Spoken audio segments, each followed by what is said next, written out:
Recently, Donald Trump tweeted that he will always be friends with President Xi Jinping of China, no matter what happens with the dispute on trade tariffs. He said it, all right, but did he really mean it? The answer to that question could possibly determine the course of geopolitics in the Indo-Pacific.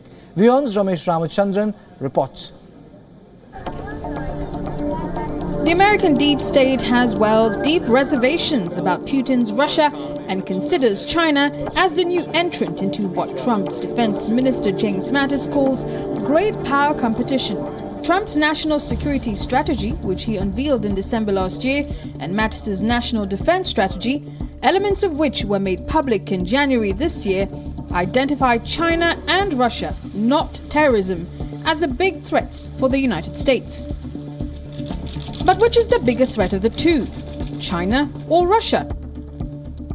Frank Weiner, who served as US ambassador to India in the 1990s, is clear about his pick. The fact of China and the management of China's rise as a power is an issue that draws us all together, causes us to focus, and causes us to look at the geography as more than simply a Western Pacific or an Eastern Pacific or an Indian Ocean. It's a matter that is a linked strategic reality.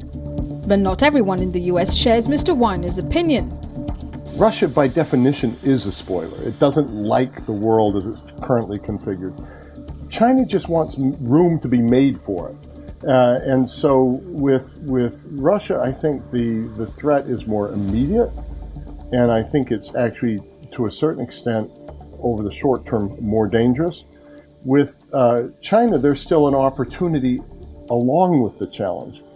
And the threat is longer term if we don't integrate China in the world order that we've constructed since World War II.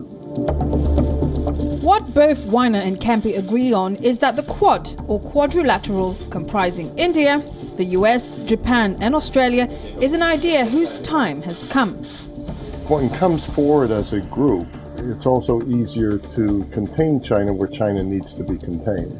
And so this is not going to be a Cold War situation. This is going to be a situation where you have to do two things at the same time. You have to compete, you have to cooperate, and to a certain extent you have to contain, and you have to show that there's a set of international rules that everyone has to play by.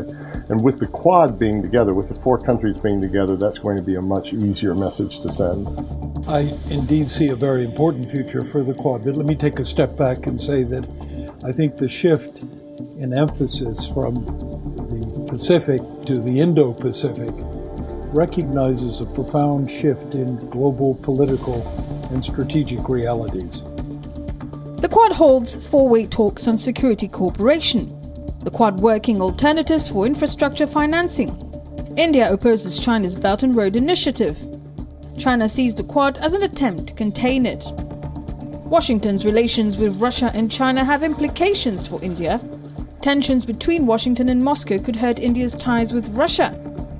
But any US attempts to deter, contain or confront China will not be unwelcome in India. Bureau Report, WION.